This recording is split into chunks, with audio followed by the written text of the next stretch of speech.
Snow White and the Kingdom of Dreams. Everyone remembers the puzzle in the tale of Snow White. Knowing her stepmother sought her life, why did she open the door each time danger knocked? Was it mere carelessness? Was darker magic at play? Or perhaps that is simply not what happened? Now, we step into the shadows and unravel the story the mirror never spoke of. The true story of Snow White and the Kingdom of Dreams. Far beyond the mountains lay a realm called Somnara, forgotten by all but whispered warnings. Its king, desperate for prophetic dreams, once made a deal with a wandering sorcerer, but the spell twisted horribly and cursed the kingdom. From that night, the king could not sleep, and his people could not wake. Soon, travelers avoided the border, afraid of eternal slumber. It became a land of silence, dreams, and dread.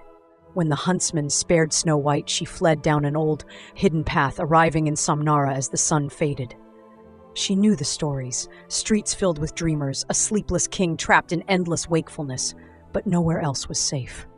Inside the ivy-covered gates, the rumors proved true. Villagers slept curled on doorsteps, at market stalls, even beside silent fountains. The palace held the saddest sight. A young king rigid upon his throne, eyes wide and unblinking, trapped in a waking nightmare. Snow White felt fear, but her compassion was stronger.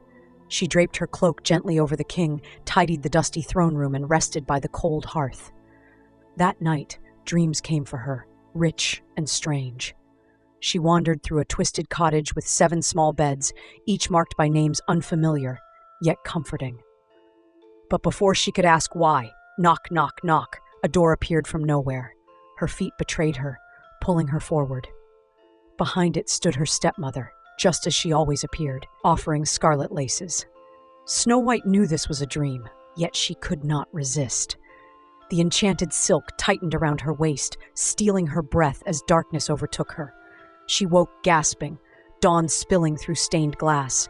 Weakness clung heavily to her limbs, proof the kingdom's curse had seeped into her bones. One more dream, she thought, and I might never wake again. She fled to the border road, where her stepmother waited, this time disguised as an old peddler, unwilling to cross the cursed boundary, holding the same scarlet laces. Snow White smiled calmly, took them, and returned to the palace. There, she burned the laces to ashes. As smoke curled upward, a long, silent clock began to chime. The second night, dreams captured her swiftly. Again, the cottage twisted. Beds floated atop a black sea. Knock, knock, knock, the stepmother appeared again, unmistakably herself, holding an ivory comb.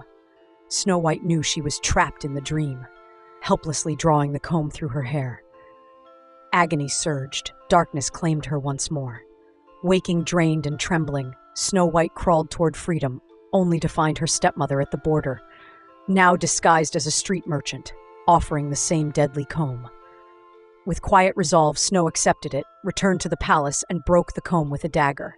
Black dust vanished into the air, and winds whispered softly through silent halls. The third evening, she fought desperately, yet sleep overcame her. The cottage walls spun, furniture danced wildly. The queen appeared again, clearly herself, holding a crimson and white apple glowing like fire and ice. Snow White struggled, but the dream drew her forward. She bit the apple. Sweetness turned bitter. Deep darkness enveloped her. Awakening with a jolt, nearly lifeless, Snow White dragged herself toward the border one last time. Her stepmother smiled coldly, disguised an elderly woman, offering the poisoned apple again.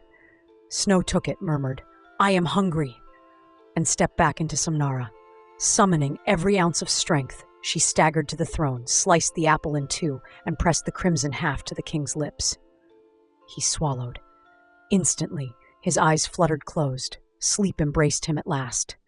Across Somnara, sleepers stirred. Farmers woke beneath moonlit skies. Bakers found bread risen after decades. Children yawned awake as if only minutes had passed. Life flooded the silent streets. The palace doors swung open, people pouring inside, weeping with joy. They knelt before Snow White. "You dared what none would, breaking our curse. Rule us until the king awakens." She accepted the silver crown briefly. "A darker threat still hunts my homeland," she replied gently. "With your blessing, I must return and end it." Somnara's forges roared alive, crafting armor and weapons once more. When Snow White's banner, white as snow, edged in crimson apple leaves, rose over her father's kingdom, the wicked stepmother fled, trapped forever between fear and shadow. Snow White ruled with wisdom and courage, visiting the dreaming king at dusk.